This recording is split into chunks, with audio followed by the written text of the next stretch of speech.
ચલો મિત્રો આગળ વધીએ. સ્વાધ્યાય 10મો દાખલો. શું આપી છે રકમ જો.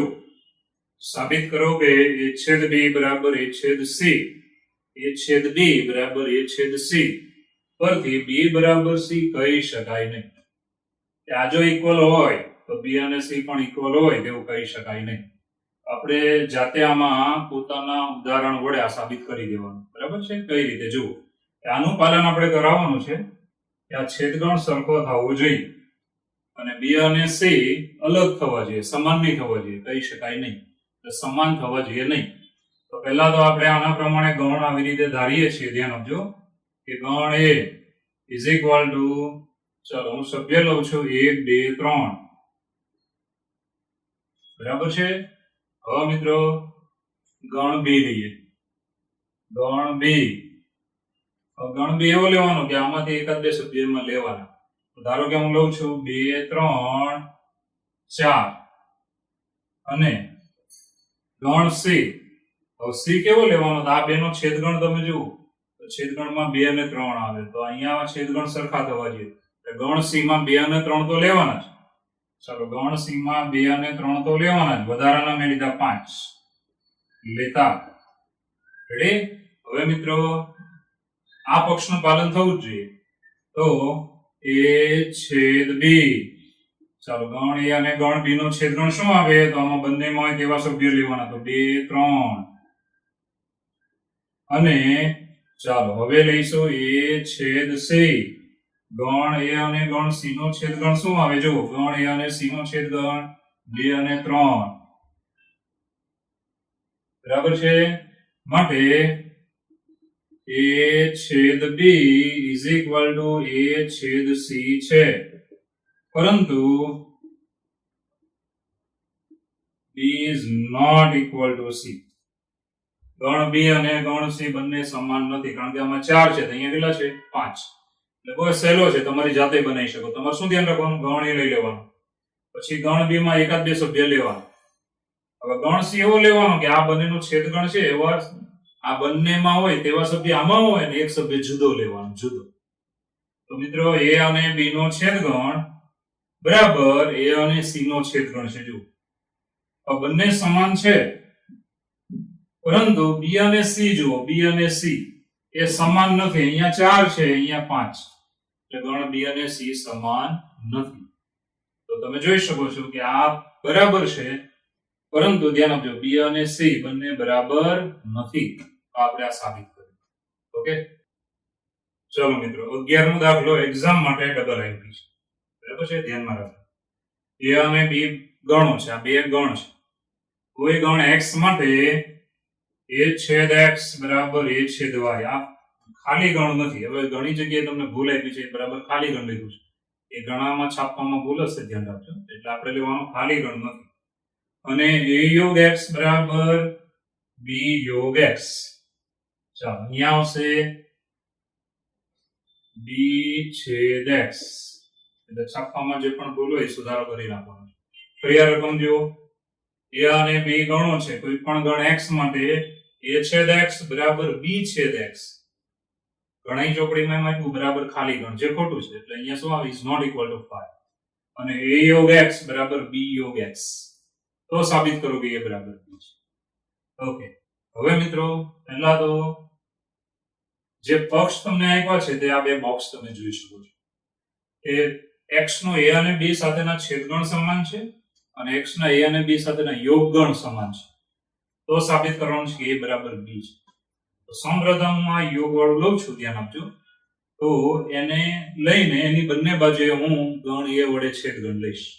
તો જો શું આવે છે?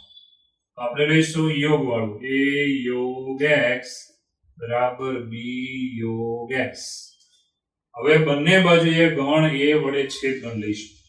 તો ગણ a વડે જો હું છેદગણ લઈશ તો a છેદ કૌંસમાં a યોગ x is equal to a છેદ કૌંસમાં b યોગ x. ગણ a વડે છેદગણ લીધો. હવે મિત્રો ડાબામાં તમે જુઓ ને તો મગજમાં લાઈટ થવી જોઈએ. ગણ a અને ગણ x બંનેનો યોગ ગણ લેશો એટલે બંને ગણ આવી ગયા. અને ગણ a સાથેનો છેદગણ લેશો તો ગણ a પોતે જ આવે. કારણ તમે જાણો છો કે બે ગણનો છેદગણ ધારો કે આમ છે, બરાબર, આ ગણ x ને આ ગણ a છે. યોગ ગણમાં બધું જ આવે. હવે ગણ 1 એટલે આટલો જ ભાગ આવે. હવે છેદગણ લેવો હોય તો તમને ખબર જ છે કે a યોગ ધ્યાન આપજો, a યોગ x નો છેદગણ ગણ a સાથે લો તો મને ગણ a પોતે મળે. બરાબર છે. a યોગ x એટલે આખો ભાગ આવ્યો, એમાં પાછો ગણ a. હવે હું બંનેનો છેદગણ લઉં તો ગણ a આવે, કારણ કે ગણ a બંનેનો છેદ કહેવાય. તો અહીંયા તમે જોઈ શકો છો a યોગ x બરાબર છે આખો ભાગ, અને ગણ a સાથેનો છેદગણ એટલે ગણ a પોતે આવે. તો ડાબી બાજુમાં ગણ a પોતે. ચલો જમણી બાજુમાં વિભાજનનો નિયમ, એ છેદ આ બંનેને આપી દઈશું.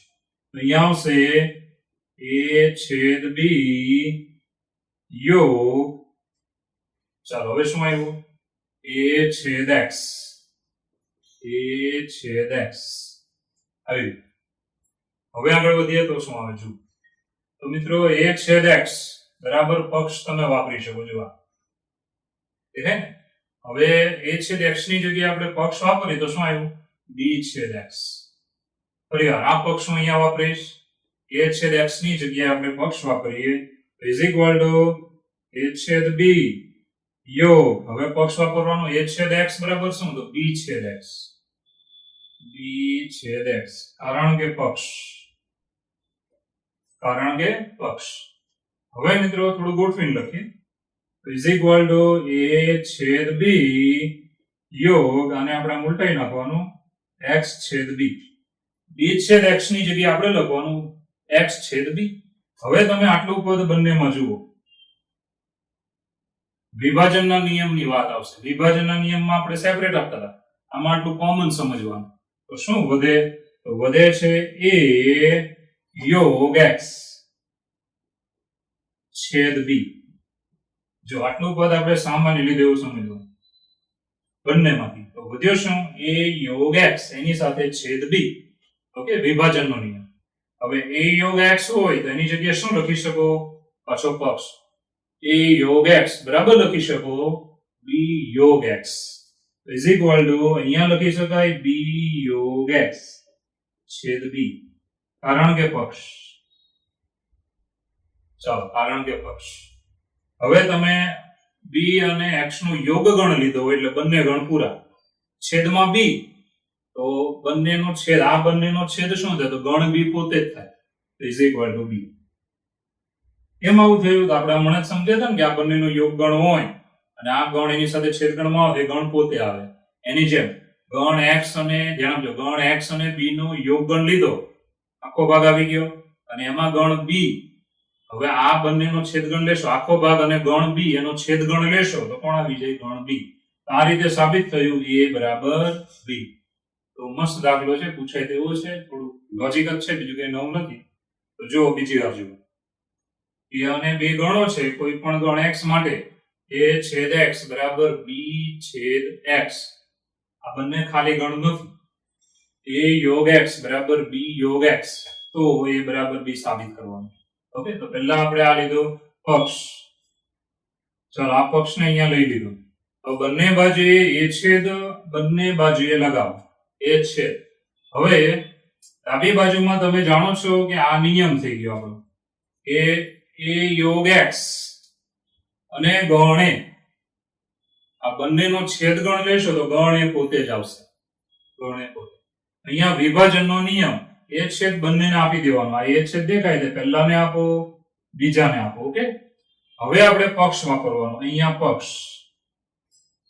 પક્ષ વાપર્યા પછી b છેદ x ને લખવાનું x છેદ b. હવે મિત્રો વિભાજનના નિયમ પ્રમાણે છેદ b બંનેમાંથી 12 લેવાનું, છેદ b બંનેમાંથી 12 એટલે શું વધ્યું, a યોગ x. a યોગ x એની જગ્યાએ પાછો પક્ષ વાપરવાનો, a યોગ x ની જગ્યાએ તમે લખી શકો b યોગ x. હવે b અને x નો યોગ ગણ એટલે બંને ગણ પૂરા, એનો છેદગણ ગણ b સાથે, તો ગણ b પોતે જ આવે, કારણ કે આ યોગમાં b છે ને એ પૂરેપૂરો અંદર હોય એટલે ગણ b પોતે આવશે. માટે આપણે સાબિત કરી શકાય આવી રીતે કે a બરાબર શું છે, b. સારો દાખલો છે, એક્ઝામ માટે ધ્યાનમાં રાખજો. ઓકે,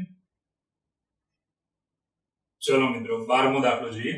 શું રકમ આપી જુઓ, કે એ બી સી ત્રણ ગણ એવા હોવા જોઈએ કે જેથી એ છેદ બી બી છેદ સી એ છેદ સી અરિક્ત ગણો થાય.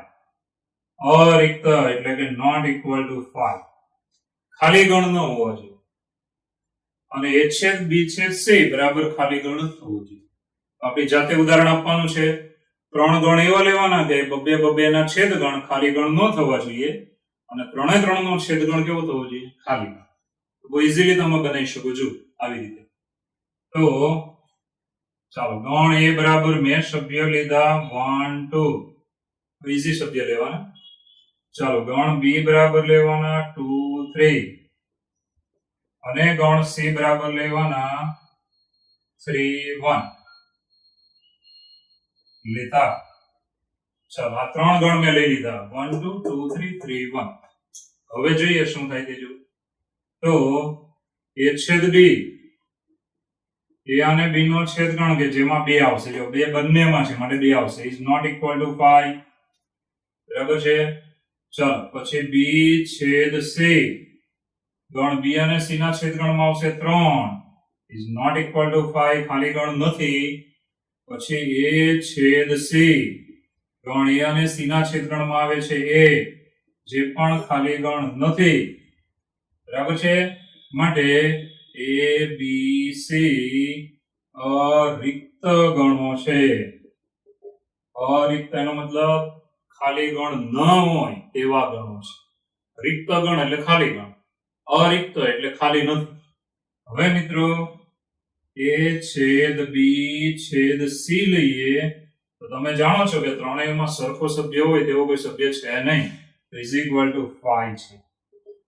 આ રીતે આપણો દાખલો એકદમ ઈઝી છે, 2 મિનિટમાં પૂરો થઈ ગયો. બરાબર. જો ફરી ત્રણ ગણ એવા લેવાના છે કે જેથી બબે બબે નો છેદ ગણ ખાલી ગણ હોવો જોઈએ નહીં, ખાલી ગણ હોવો જોઈએ નહીં અને ત્રણેયનો છેદ ગણ ખાલી ગણ જ આવવો જોઈએ. તમે કેવા લીધા તો બહુ ઈઝી, ચક્રીય લઈ લેવાના. એનો મતલબ 1 2 2 3 3 1, 1 2 2 3 3 1. હવે બબે બબે નો છેદ ગણ લેશો તો આ બેમાં કોમન સભ્ય છે 2, માટે આ ગણ ખાલી ગણ નથી. બી અને સી માં કોમન સભ્ય છે 3, જોઈ શકો છો. હવે 3 એટલે માટે આ ખાલી ગણ નથી. એ અને સી માં કોમન સભ્ય તમે જોઈ શકો છો 1, માટે એ છેદ સી એ પણ ખાલી ગણ નથી. માટે એબીસી અરિક્ત ગણો છે. બરાબર છે. અરિક્ત ગણો, નન એમ્પ્ટી સેટ. અને ત્રણે ત્રણ નો છેદ ગણ તમે જોશો તો કેવો છે? ખાલી ગણ. કારણ કે ત્રણે ત્રણ માં એકય સભ્ય સમાન આવતો નથી. ત્રણેય ગણમાં હોય એવો એકય સભ્ય છે જ નહીં. માટે એ છેદ બી છેદ સી બરાબર શું છે? 5. ઓકે. ચલો મિત્રો હવે આપણે 13મા દાખલાની રકમ જુઓ. 13મા દાખલાની રકમમાં તમે જુઓ શું આપી છે રકમ. તો દાખલો છે સિંગલ આઈએમપી. રકમમાં શું કીધું છે કે 600 વિદ્યાર્થીઓનો સર્વે કરવામાં આવ્યો. 600 વિદ્યાર્થીનો સર્વે કરવામાં આવ્યો. બરાબર છે. 600 વિદ્યાર્થીમાંથી ધ્યાન આપજો, ચા પીનારા વિદ્યાર્થીઓ કેટલા છે? તો 150. ચા પીનારા વિદ્યાર્થી 150. કોફી પીનારા વિદ્યાર્થી કેટલા છે? 225. કોફી પીનારા વિદ્યાર્થીઓની સંખ્યા છે 225. ચા અને કોફી બંને પીનારા વિદ્યાર્થીઓની સંખ્યા છે 100. તો મિત્રો ધ્યાન આપજો કે 600 વિદ્યાર્થીઓનો સર્વે કરવામાં આવ્યો, સર્વેક્ષણ કરવામાં આવ્યું. એમાંથી 150 ચા પીવે છે, 225 કોફી પીવે છે અને 100 ચા અને કોફી બંને પીવે છે. તો બેમાંથી એક પણ નહીં પીનાર વિદ્યાર્થીઓની સંખ્યા કેટલી? તો બંનેમાંથી એક પણ નહીં પીનાર, બંનેમાંથી એક પણ પીતા નથી તેવા વિદ્યાર્થીઓની સંખ્યા કેટલી? તો મિત્રો સહેલો દાખલો છે. ઓકે, શરૂ કરીએ. જો પહેલા તો આપણે ગણ ધારી લેવાના. તો પહેલા મેં ધારો કે એવું સર્વેક્ષણ કરાયેલ વિદ્યાર્થીઓનો ગણ, સર્વેક્ષણ કરાયેલ વિદ્યાર્થીઓનો ગણ. બરાબર છે. ગણ એ ચા પીનારા વિદ્યાર્થીઓનો ગણ, ગણ બી કોફી પીનારા વિદ્યાર્થીઓનો ગણ. આપણે આ ત્રણ ગણ ધારી લીધા. હવે સર્વેક્ષણ કેટલા વિદ્યાર્થીઓનું કરેલું છે? 600. માટે નંબર ઓફ યુ બરાબર 600. ચા પીનારા કેટલા હતા? 150. કોફી પીનારા કેટલા હતા? 225. અને બંને પીનાર કેટલા હતા? 100. આટલા ડેટા આપણે રકમ પરથી બનાવ્યા. ઓકે. હવે મિત્રો પહેલા આપણે આપણું સૂત્ર મૂકીશું, નંબર ઓફ એ યોગ બી. ચાલો, નંબર ઓફ એ યોગ બી બરાબર number of A plus number of B minus number of A છેદ બી. બરાબર છે. હવે આપણે આમાં કિંમત મૂકી દઈશું. નંબર ઓફ એ કેટલા છે તો 150, નંબર ઓફ બી કેટલા છે 225, નંબર ઓફ એ છે બી 100. હવે મિત્રો ચોખ્ખી વાત છે 100 આમાંથી કાઢી નાખો 50, 50 આમાં ઉમેરી દો એટલે 275, 275. આ જવાબ નથી. હવે આપણે જવાબમાં જઈશું કે બંનેમાંથી ચા અને કોફી બંનેમાંથી એક પણ નહીં પીનાર વિદ્યાર્થીઓની સંખ્યા. ધ્યાન આપજો. ચા અને કોફી પૈકી એક પણ ન પીનાર વિદ્યાર્થીઓની સંખ્યા. ચાલો એને આપણે આમ લખવાનું કે નંબર ઓફ ડેશ, જો ગણ એ શું હતો ચા પીનારા, ડેશ કરો એનો પૂરક ગણ એટલે ચા નહીં પીનારા. ખાલી ડેશ કરવાથી ચા પીતા બંધ થઈ જાય છે. ઓકે, ડેશ છે બી ડેશ. હવે બી નો ડેશ કરો એટલે કોફી પીવે છે બી માં, તો બી નો ડેશ, બી નો પૂર્વ ગણ એટલે કોફી પીતા બંધ થઈ જાય. બહુ સારી વાત છે ભાઈ, ડેશ કરવાથી પીતા બંધ થઈ જાય છે. ઓકે, ચાલો હવે આપણે છેદ કેમ લીધો? કારણ કે બંનેમાંથી એક પણ નથી પીતા, બંને નથી પીતા. હવે મિત્રો ડ મોર્ગનનો નિયમ આપણે યુઝ કરીશું. ડ મોર્ગનનો નિયમ તમને બધાને આવડતો હશે. છેદનું યોગ અને ડેશ ને બહાર લખવાનો. અંદર ડેશ બંનેના છે તેને બહાર પૂરક બહાર લઈ લેવાનો. ચાલો હવે આ ડેશ ને કાઢવો હોય તો આપણો નિયમ છે કે પૂરક ગણ એટલે પૂરક ગણ શું છે? સાર્વત્રિક ગણમાંથી આપેલા ગણના સભ્યો બાદ કરો, વધેલા સભ્યો પૂરક ગણમાં આવે. તો હું આને આમ લખી શકું કે number of U minus number of A of B. બરાબર છે? નંબર ઓફ યુ કેટલા છે તો તમે જુઓ 600, 600. Number of A of B આપણે હમણાં જ બનાવ્યા 275. ચાલો 600 માઇનસ 275 તો 325. મિત્રો 600 માંથી 325 વિદ્યાર્થીઓ એવા છે કે જે ચા કે કોફી બંનેમાંથી એક પણ પીતા નથી. તો સારો દાખલો હતો. આ ગણવા માટે પહેલેથી પાછા જોઈ લો. પહેલા તો સાર્વત્રિક ગણ યુ ધારવાનો, સર્વેક્ષણ કરાયેલ વિદ્યાર્થીઓનો ગણ, ગણ એ ધારવાનો. ચા પીનારા વિદ્યાર્થીઓનો ગણ, ગણ બે ધારવાનો. કોફી પીનારા વિદ્યાર્થીઓનો ગણ. ટોટલ સર્વેક્ષણ થયેલું 600 નું એટલે અહીંયા 600, નંબર ઓફ યુ બરાબર 600, number of 150, number of B 225 અને નંબર ઓફ એ છે 100. હવે પહેલા આપણે યોગ મેળવીશું number of A of B. ચાલો 275. ચા અને કોફી પૈકી એક પણ ન પીનાર વિદ્યાર્થીઓની સંખ્યા. એક પણ ન પીનાર. ડેશ એટલે ચા નથી પીતા, બી ડેશ એટલે કોફી નથી પીતા, ચા અને કોફી બંનેમાંથી એક પણ નથી પીતા એટલે અહીંયા લેવાનો છે. બરાબર? નંબર ઓફ ડેશ છેદ બી ડેશ. હવે દ માર્ગના નિયમ પ્રમાણે ડેશ નું બહાર લઈશ તો છેદનું શું લખવાનું? યુ. હવે આપણે આનો પૂરક ગણ એટલે મતલબ number of U minus number of A of B. બરાબર? સૂત્ર આપણું આવું છે કે નંબર ઓફ એ ડેશ હોય તો તમે શું લખી શકો? Number of U minus number of A. આ સૂત્ર પ્રમાણે તમારે આમાં બનાવીને લખવાનું કે ડેશ વાળું આપ્યું છે તો આ ગણ ની સભ્ય સંખ્યા બાદ કરી નાખવાની. નંબર ઓફ યુ 600 અને આનો જવાબ 275 આગળ લાવેલા તો અહીંયા મૂકી દેવાનો એટલે 325. 325 વિદ્યાર્થીઓ એવા છે કે ચા અને કોફી બંનેમાંથી એક પણ પીતા નથી. ચલો મિત્રો 14મો દાખલો જો. 14માની રકમ તમે જુઓ શું આપી છે કે વિદ્યાર્થીઓના એક જૂથમાં સર્વેક્ષણ કરવામાં આવે. એનો મતલબ એક જૂથમાં જોવામાં આવે કે હિન્દી કેટલા વિદ્યાર્થીઓ જાણે છે તો 100 વિદ્યાર્થીઓ હિન્દી જાણે છે. પછી 50 વિદ્યાર્થીઓ અંગ્રેજી જાણે છે. હિન્દી અને અંગ્રેજી 25 વિદ્યાર્થીઓ જાણે છે. તો આ જૂથમાં કેટલા વિદ્યાર્થીઓ હશે? આ જૂથમાં વિદ્યાર્થીઓની સંખ્યા કેટલી હશે? બરાબર છે? એક જૂથનું સર્વેક્ષણ કરવામાં આવ્યું. એમાં હિન્દી જાણનાર વિદ્યાર્થીની સંખ્યા કેટલી છે? 100. અંગ્રેજી જાણનાર વિદ્યાર્થીઓની સંખ્યા કેટલી છે? 50. બંને જાણનાર વિદ્યાર્થીઓની સંખ્યા કેટલી છે? 25. તો આ જૂથમાં વિદ્યાર્થીઓની સંખ્યા કેટલી છે? આ જૂથમાં કેટલા વિદ્યાર્થીઓ છે? આવો સવાલ છે. ઓકે, તો સૌપ્રથમ આપણે ધારી લઈએ છીએ. ધ્યાન આપજો. ધારો કે H એટલે હિન્દી જાણનાર વિદ્યાર્થીઓનો ગણ, E એટલે અંગ્રેજી જાણનાર વિદ્યાર્થીઓનો ગણ. હવે રકમમાં જે આપ્યું છે તે પ્રમાણે નંબર ઓફ H હિન્દી જાણનાર કેટલા? 100 અંગ્રેજી જાણનાર કેટલા 50 અને હિન્દી અને અંગ્રેજી બંને જાણનાર કેટલા 25. તો મિત્રો જૂથમાં વિદ્યાર્થીઓની સંખ્યા કેટલી હોય તો ઓછામાં ઓછી એક ભાષા જાણનારો એવા જ હોય ને, બરાબર છે. તો અહીંયા આવશે, ધ્યાન આપજો, જૂથમાં વિદ્યાર્થીઓની સંખ્યા is equal to number of H યોગ E, બરાબર, હિન્દી અથવા અંગ્રેજી ઓછામાં ઓછી એક ભાષા જાણનાર. ચાલો, is equal to number of H plus number of E minus number of H છેદ E. આ રીતે આપણે સૂત્ર મૂકી દીધું. હવે મિત્રો આગળ વધીએ તો સૌપ્રથમ ધ્યાન આપજો, કિંમત મૂકી દઈશું નંબર ઓફ H જે છે આપણી પાસે કેટલા તો 100, નંબર ઓફ E અંગ્રેજી જાણનાર 50, બંને જાણનાર 25. આ 50 માઈનસ 25 એટલે 25, આમાં એડ કરી દઈશું તો 125. આ આપણો જવાબ થઈ ગયો. એમસીક્યુ માં પૂછેલો દાખલો કે જૂથમાં વિદ્યાર્થીઓની સંખ્યા કેટલી આવી 125. ફરી વાર જો, એક જૂથનું, એક વિદ્યાર્થીઓનું જૂથ છે એનો સર્વે કરવામાં આવ્યો. હવે સર્વેમાં શું જાણવા મળ્યું કે હિન્દી જાણનાર વિદ્યાર્થીઓ કેટલા હતા 100, અંગ્રેજી જાણનાર વિદ્યાર્થીઓ કેટલા હતા 50, બંને ભાષા જાણનાર વિદ્યાર્થીઓ કેટલા હતા 25. આ જૂથમાં વિદ્યાર્થીઓ કેટલા છે આપણે ગણ ધાર્યો H હિન્દી જાણનાર વિદ્યાર્થીઓનો ગણ, E અંગ્રેજી જાણનાર વિદ્યાર્થીઓનો ગણ. ચાલો, નંબર ઓફ લઈ લેવાના રકમ પરથી જે આપ્યા તે.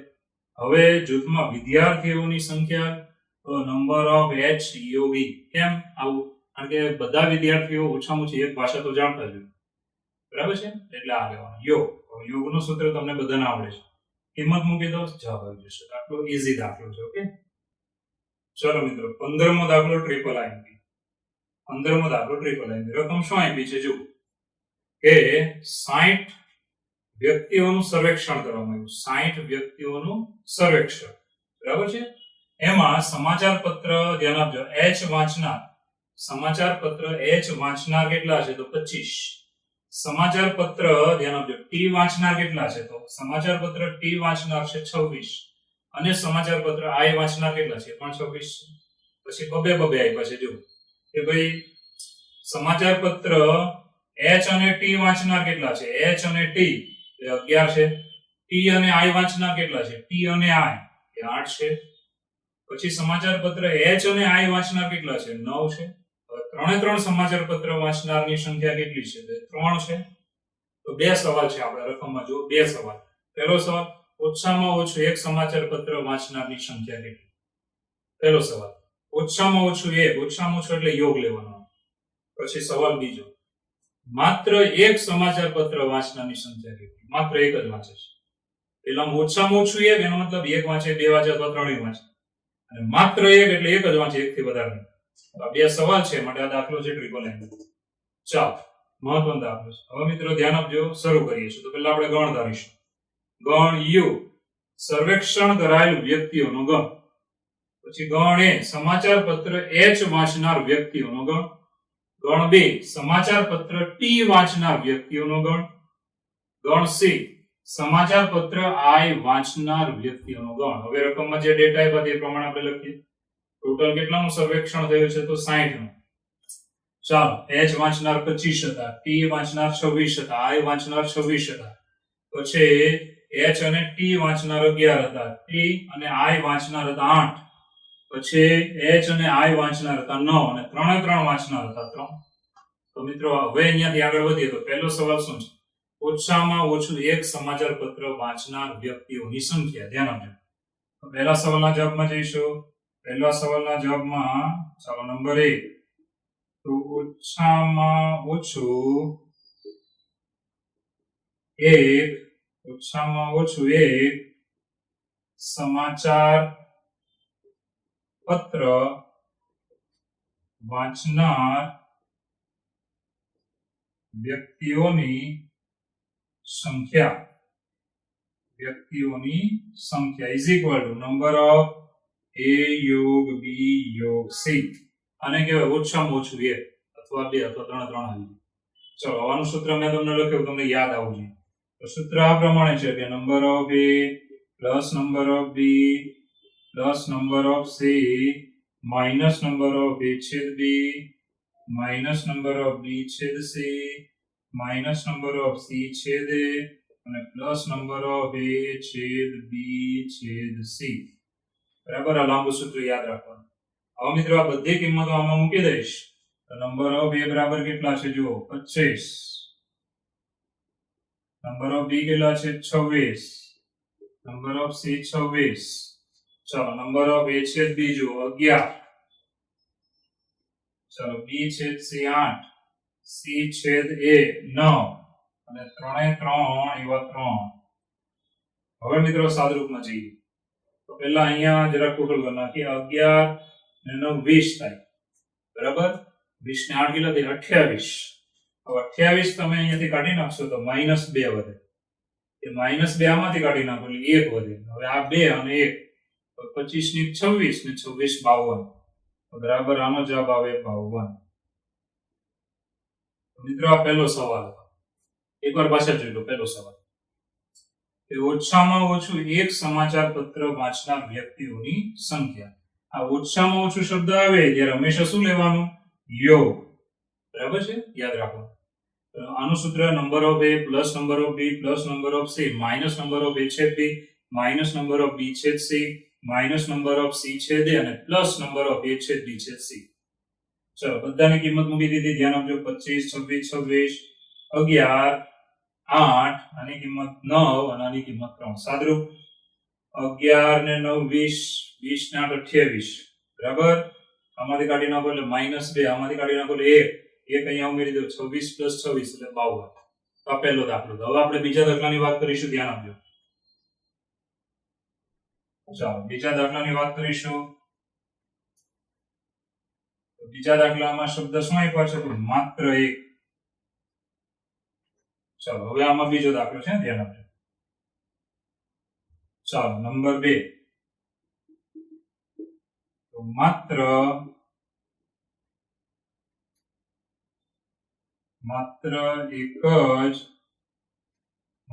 એક જ સમાચાર પત્ર વાંચનારની સંખ્યા છે.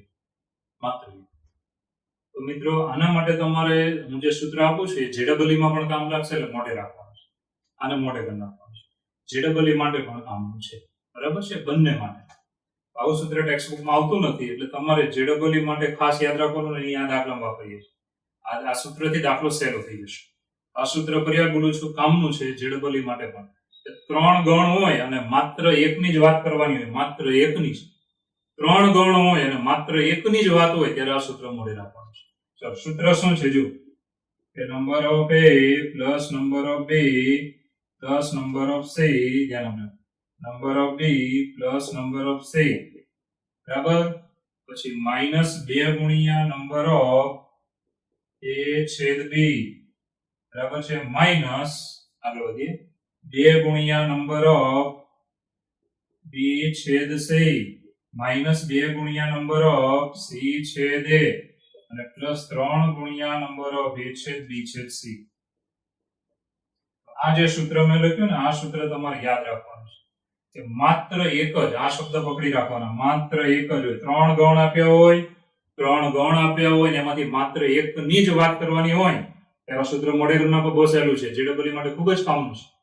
Number of a plus number of b plus number of c -2 ગુણ્યા નંબર ઓફ a છેદ b -2 ગુણ્યા નંબર ઓફ b છેદ c -2 ગુણ્યા નંબર ઓફ a છેદ c અથવા c છેદ a લખો ચાલે, +3 ગુણ્યા નંબર ઓફ a છેદ b છેદ c.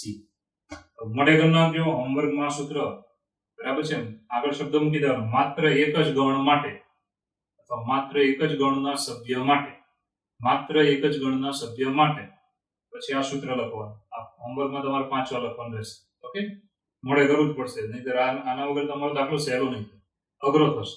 અને JEE જે એક્ઝામ માટે આ સૂત્ર મગજમાં હોય સીધા આંકડા જ મૂકવાના, જવાબ આવી જાય. ઓકે, મોઢે કરજો લખીને. ચલો કિંમત મૂકીએ.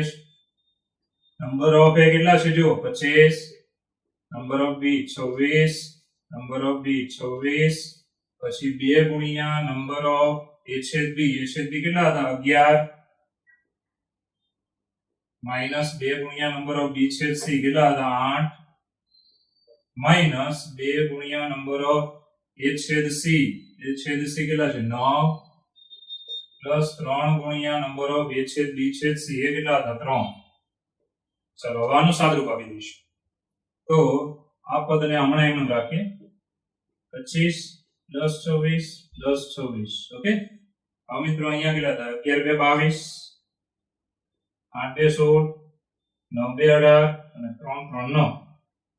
બરાબર છે, આટલું થઈ જાય એટલે હવે આપણે સાદુરૂપ આપી દેવાનું. બરાબર આવશે. જુઓ પહેલા તો તમે અહીંયા જોશો એટલે ખબર પડી જાય કે 22 અને 18, 22 ને 8 30, બરાબર, 30 ને 10 40, 40 અને પાછા 16 ઉમેરી દો એટલે 56, -56 થયા. એ 56 અહીંયા તમે જોશો ને તો 26 ને 26 52.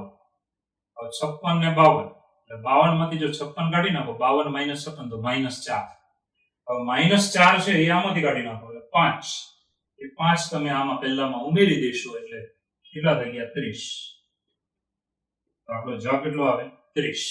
કે માત્ર એક જ સમાચાર પત્ર વાંચનાર વ્યક્તિઓની સંખ્યા કેટલી છે 30. તો સૂત્ર કયું મોઢે રાખવાનું કે ભાઈ 3 ગણ પૈકી માત્ર એક જ હોય, માત્ર એક જ ગણમાં, 3 ગણમાંથી માત્ર એક જ ગણમાં હોય ત્યારે સૂત્ર જુઓ number of a plus number of b plus number of c -2 ગુણ્યા નંબર ઓફ a છેદ b -2 ગુણ્યા નંબર ઓફ b છેદ c -2 ગુણ્યા નંબર ઓફ c છેદ a અને પ્લસ 3 ગુણ્યા નંબર ઓફ a છેદ b છેદ c. આટલો ઈઝી દાખલો થઈ ગયો. તમને આ સૂત્ર એક્ઝામમાં મોઢે જેડબલીમાં તમે ખાલી આંકડા જ મૂકો જવાબ આવી ગયો. આ શોર્ટકટ છે, ધ્યાન રાખજો, સૂત્ર મોઢે કરો. ઓકે, ચલો મિત્રો 16મો દાખલો આ ચેપ્ટરના છેલ્લા સ્વાધ્યાયનો છેલ્લો દાખલો છે.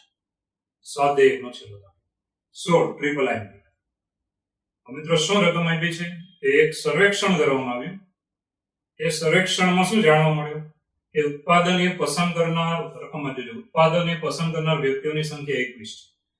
બી ઉત્પાદન બી પસંદ કરનારની સંખ્યા 26 છે. ઉત્પાદન સી પસંદ કરનારની સંખ્યા 29 છે. પછી ઉત્પાદન એ અને બી પસંદ કરનારની સંખ્યા છે 14. પછી ઉત્પાદન એ અને સી પસંદ કરનારની સંખ્યા છે 12. અને પછી ઉત્પાદન બી અને સી પસંદ કરનારની સંખ્યા છે 14. અને ત્રણેય ઉત્પાદન એ બી સી પસંદ કરનારની સંખ્યા કેટલી છે 8. તો સવાલ શું છે? જો માત્ર ઉત્પાદન સી પસંદ કરનારની સંખ્યા છે, માત્ર ઉત્પાદન સી. બરાબર છે. તો મિત્રો ખાસ સહેલો દાખલો છે. તો માત્ર ઉત્પાદન સી, બરાબર છે. એટલે આના માટે હું તમને જે સૂત્ર આપીશ આ સૂત્ર તમારે યાદ રાખવાનું છે, જેડબલી માટે પણ કામ છે. 3 ગણ આપ્યો અને માત્ર એમ જ કીધું કે આ જ ગણમાં, એક જ ગણમાં. એમ હમણાં આગળનો દાખલો ભણ્યા એમાં શું હતું? 3 માંથી માત્ર એક માં, એનો મતલબ આનો હોય માત્ર એક, એટલો એક, અથવા આ બાજુના ગણનો હોય અથવા આ બાજુનો, એટલે ત્રણેયના માત્ર હતા. આ દાખલામાં ખાલી એક સી ગણ માટે જ કીધું છે, બરાબર. એ અને બી માટે નથી કીધું. કે માત્ર અહીંયા શું કીધું? માત્ર ઉત્પાદન સી પસંદ કરનાર વ્યક્તિઓની સંખ્યા કેટલી? માત્ર સી. તો મિત્રો સૂત્ર મોઢે કરજો તો આ દાખલો તમને ઈઝી લાગશે. અને આ સૂત્ર પણ હોમવર્કમાં પાછળ લખવાનું છે અને જેડબલી માટે પણ આને મોઢે કરી નાખવાનું છે. તો આપણા સવાલના જવાબમાં આપણે જઈએ તો માત્ર ઉત્પાદન સી પસંદ કરનાર વ્યક્તિઓની, માત્ર ઉત્પાદન સી પસંદ કરનાર વ્યક્તિઓની સંખ્યા ઇઝ ઇક્વલ ટુ, ચાલો કેવું સૂત્ર બને? તો ગણ સી લઈ લેવાનું કે નંબર ઓફ સી માઈનસ એમાંથી એ અને બી સાથેના આના છેદગણને બાદ કરવાના. તો નંબર ઓફ એ છેદ સી માઈનસ નંબર ઓફ, ચાલો બી છેદ સી, ચાલો આ બંને બાદ કરવાના. અને પછી ત્રણે ત્રણ ગણનો છેદગણ ઉમેરી દેવાનો પ્લસ નંબર ઓફ એ છેદ બી છેદ સી. આ મોઢે રાખજો કે કોઈ એક જ ગણ હોય, ખાલી 3 ગણમાંથી એક જ ગણ કીધો હોય, એ ચોક્કસ કીધો કે આ જ ગણ, ત્યારે તમારે આ સૂત્ર વાપરવાનું. અને આગળના દાખલામાં જે લખ્યું એ 3 ગણમાંથી માત્ર એક ગણમાં, એ 3 ની વાત થાય પણ એ માત્ર એક ગણમાં. જ્યારે અહીંયા એમ કીધું છે કે આ જ ગણ સી ગણો છે, જ્યારે એક જ ચોક્કસ ગણ કીધો હોય કે આ જ ગણ, ત્યારે તમારા સૂત્ર વાપરવાનું. કે માત્ર ઉત્પાદન સી પસંદ કરનાર વ્યક્તિઓની સંખ્યા એટલે કે number of C minus number of A છેદ C minus number of B છેદ સી અને ત્રણેયનો છેદ ઉમેરી દેવાનો પ્લસ નંબર ઓફ એ છેદ બી છેદ સી. બહુ easy થઈ જાય. ચલો કિંમત મૂકી દઈશું અને આ સૂત્ર છે ને એ ખાસ ZEE માટે મોડેલ આપે. ચાલો નંબર ઓફ સી કેટલા છે જુઓ. Number of C 29. Number of A છેદ સી કેટલા છે તો 12. નંબર ઓફ બી છેદ સી કેટલા છે 14. અને 3 એ 3 ના છેદગણમાં કેટલા છે તો 8. બરાબર છે. હવે આગળ વધીએ. અહીંયા થયા કેટલા બંનેનું ટોટલ મારો 28. 28 માંથી કાઢી નાખો એટલે 1 એટલે પેલા 8 એટલે કેટલા થયા 9. આ 9 એ આપણો જવાબ છે કે માત્ર ઉત્પાદન સી પસંદ કરનાર વ્યક્તિઓની સંખ્યા 9 છે. હવે તમે જે દાખલા ભણ્યા 15મો અને 16મો બંનેમાં જે સૂત્ર મેં વાપર્યા છે આ સૂત્ર ZEE માટે ખૂબ જ કામના છે અને શોર્ટકટ છે. શોર્ટકટ છે, નહીતર તમે લખી થાકી જાય એટલે લાંબા દાખલા થાય. આ શોર્ટકટ છે માટે આ સૂત્ર બધાય મોઢે કરી નાખવાનું. ગમે ત્યારે ગમે તે દાખલો પૂછે આવા દાખલામાં તમારો જવાબ 100% અને ફટાફટ 2 મિનિટમાં આવી જશે. ઓકે, તો અહીંયા આપણું આ ચેપ્ટર પૂરું થયું છે. હવે તમારે ખાસ ધ્યાન રાખવાનું કે આ ચેપ્ટરનું ZEE પણ જે પણ આપણે ભણીએ છીએ બરાબર છે એ ભણ્યા એ બધું વ્યવસ્થિત તૈયાર કરજો. બરાબર છે.